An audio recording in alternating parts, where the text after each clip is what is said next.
In a world dominated by high-tech gadgetry, the low-tech straight razor still gets a lot of face time. It can be reused endlessly, and it has a traditional appeal, one that actually dates back to ancient Egypt, when there were straight razors made of solid gold.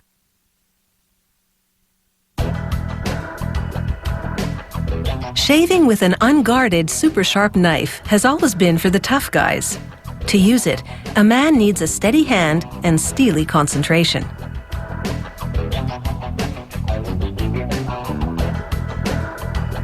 Production begins with steel cylinders heated in a furnace until they're soft and malleable.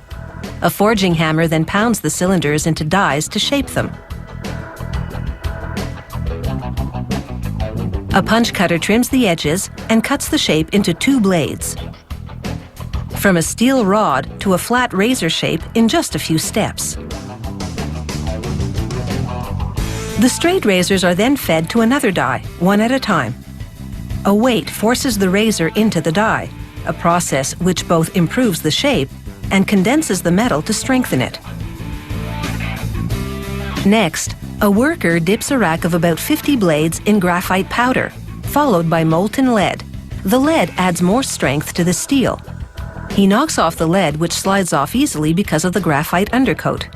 The razor blades catch fire as he immerses them in oil to cool them. He transfers the blades to a sieve and tosses sawdust into it. The sawdust soaks up the oil and graphite residue. Then he shakes the sieve to sift it out. After a hardening treatment, it's into an oven to bake slowly. This gets rid of brittleness and relieves internal stresses. A technician then scrutinizes the razor to confirm that it's straight. If it's not, he hammers it straighter. Another worker grinds the blade, angling it down to the cutting edge, using a series of abrasive wheels. He tests the edge against a thick metal band. It needs to be as thin as aluminum foil and strong yet flexible. The next worker brushes asphalt lacquer onto the blade and upper part of the handle or tang. This coating prepares the surface for laser etching. It allows the computerized laser beam to cut cleanly into the metal with no bleeding around the edges. So the trademark insignia and art look crisp. She paints a little more lacquer around the etching to prepare the blade for the next step, gold plating. She dips the blade in a mix of water and gold and runs a current of electricity through the mix. This causes the gold to gravitate to the exposed, unlacquered section of the blade and adhere to it. The lacquer has served its purpose, and she now cleans it off in a chemical bath to reveal the now glossy, two-toned blade.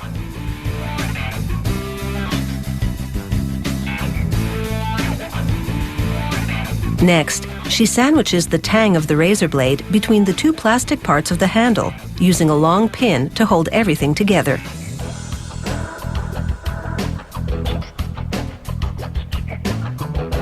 She then shortens the pin, caps it, and hammers the cap down to secure it.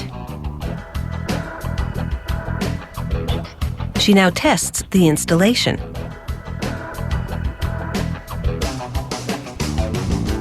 The next worker grinds the entire blade against a slightly concave abrasive wheel, further sharpening it while maintaining the sloped profile. She then hones the cutting edge against a whetstone, tests it against a cow horn, and then hones it again. This last step makes the edge razor sharp. She immerses the blades in chalk, which absorbs moisture to prevent rusting. She now strokes the cutting edge against a leather strap. This is called stropping. It gives the blade its final polish. And now she removes a single artificial hair from a bundle and confirms that this straight razor is sharp enough to slice it in 2. It takes a total of 80 different steps to manufacture a straight razor. We've just shown you the highlights. Properly maintained, a straight razor should last for decades.